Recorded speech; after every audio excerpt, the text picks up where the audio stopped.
साथियों, आप भली भांति परिचित हैं कि कोरोना की वैक्सीन को लेकर इंटरनेशनली और नेशनली किस तरह की खबरें आ रही हैं। अभी ये तय नहीं है कि वैक्सीन की 1 डोज होगी, 2 डोज होगी या 3 डोज होगी। ये भी तय नहीं है कि इसकी कीमत कितनी होगी, उसकी कीमत कितनी होगी, ये कैसे होगी। मूल भारतीय वैक्सीन अभी 2 मैदान में आगे हैं। अब तो देश के प्रधानमंत्री ने भी वैक्सीन की बात करनी शुरू कर दी है। आज राज्यों के मुख्यमंत्रियों से हुई बातचीत में प्रधानमंत्री मोदी ने विस्तार से वैक्सीन पर भारत के प्लान की चर्चा की। क्या है भारत में मोदी का वैक्सीन प्लान? कैसे आप तक पहुंचेगी वैक्सीन? कैसे राज्य सरकारों ने वितरण की योजना बनानी शुरू कर दी? ये सब हम आपको बताएंगे, लेकिन उससे पहले वैक्सीन को लेकर उठ रहे कई सवालों के जवाब देने बहुत जरूरी हैं। ये बहुत ही बेसिक सवाल हैं, जिनके जवाब पूरे देशवासी जानना चाह रहे हैं। अगले कुछ मिनट में हम आपके ऐसे ही कई सवालों का जवाब देंगे। जैसे सवाल है, वैक्सीन कैसे काम करती है? वैक्सीन शरीर को वायरस के खिलाफ तैयार करती है। वैक्सीन लगने के बाद अगर वायरस हमला करता है तो शरीर बीमार नहीं पड़ता।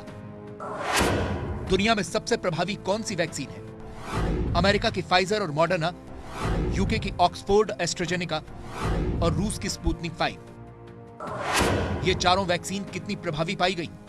तीसरे चरण के क्लिनिकल ट्रायल में फाइजर 95%, मॉडर्ना 94.5%, ऑक्सफोर्ड एस्ट्राजेनेका 70% और स्पुतनिक 5 92% प्रभावी पाई गई।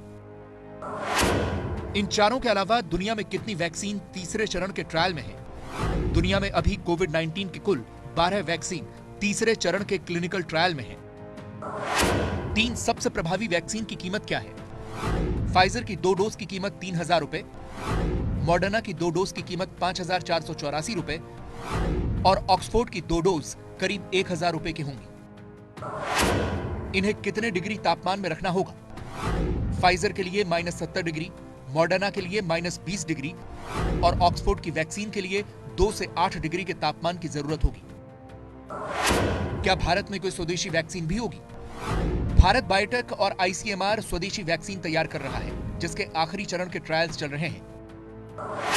क्या अमेरिका में जल्द टीकाकरण शुरू होने वाला है? अमेरिका का एफडीए 10 दिसंबर को फाइजर को इमरजेंसी इस्तेमाल की इजाजत दे सकता है। इसके बाद टीकाकरण संभव है। भारत में पूरे देश का टीकाकरण कब तक संभव है? सीरम इंस्टीट्यूट के सीईओ अदर पूनावाला के मुताबिक 2024 तक सारे भारतीयों को टीका लग जाएगा। टीकाकरण पर सरकार क्या कह रही है? स्वास्थ्य मंत्री डॉक्टर हर्षवर्धन का कहना है कि जुलाई-अगस्त 2021 तक 20 से 25 करोड़ लोगों को वैक्सीन लग जाएगी। भारत में पहले वैक्सीन किसे लगाई जाएगी? भारत में सबसे पहले वैक्सीन फ्रंटलाइन वर्कर्स यानी डॉक्टरों, नर्सों और मेडिकल सेवाओं से जुड़े लोगों को लगाई जाएगी। इसके बाद किसका नंबर आएगा? इसके बाद सेकंड लाइन के कोरोना वॉरियर्स जैसे पुलिसकर्मी, सुरक्षाकर्मी और निगम कर्मचारियों को यह वैक्सीन लगाई जाएगी और फिर बुजुर्गों का नंबर आएगा।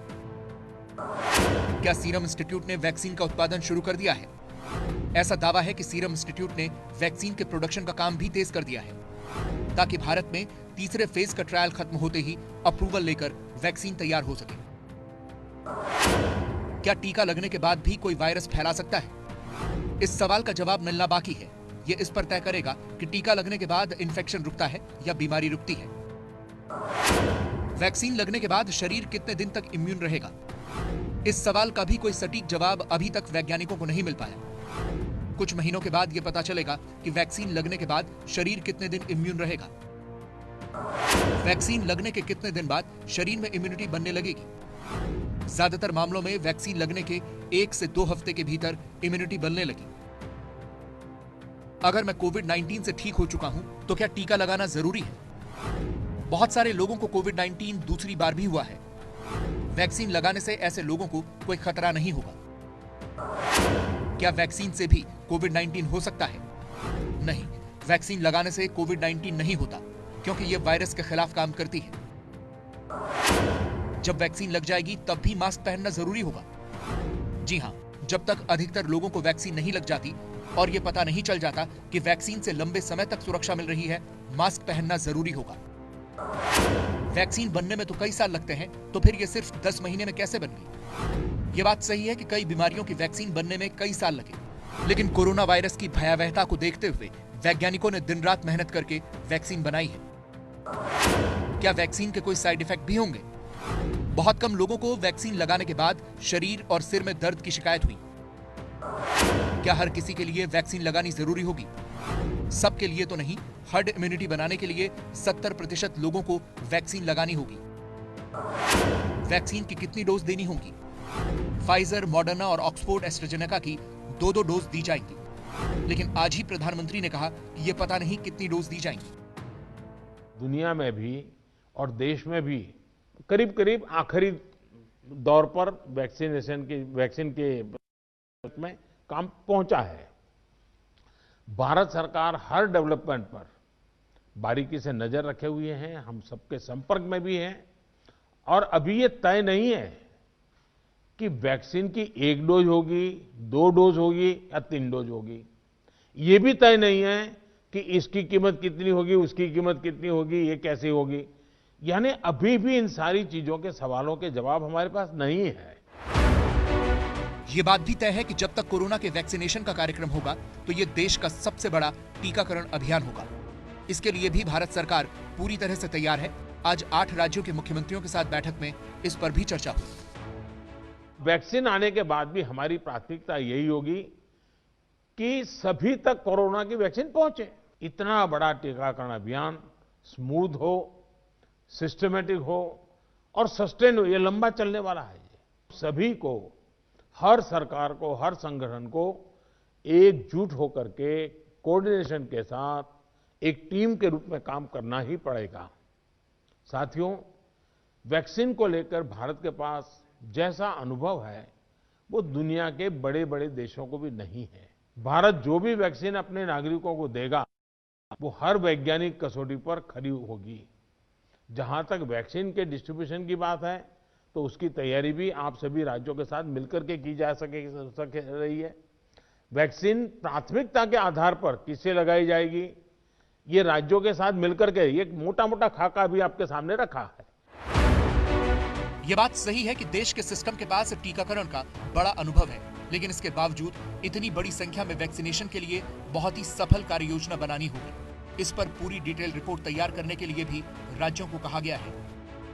कितनी अतिरिक्त कोल्ड स्टोरेज की जरूरत रहेगी, मुझे लगता है कि राज्यों ने इस पर अभी बल देकर के व्यवस्थाएं खड़ी कर देना शुरू कर देना चाहिए।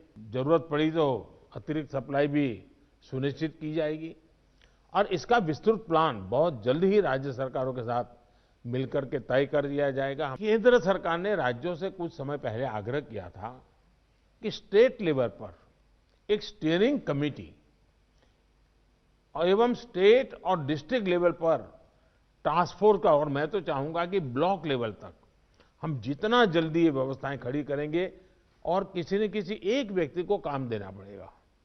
इन कमेटियों की रेगुलर बैठकें हो, उनकी ट्रेनिंग हो, उनकी मॉनिटरिंग हो, जो ऑनलाइन ट्रेनिंग होती है वो भी शुरू हो। हमें हमारा रोजमर्रा के काम के साथ कोरोना से लड़ते लड़ते भी इस एक व्यवस्था को भी विकसित तुरंत करना पड़ेगा।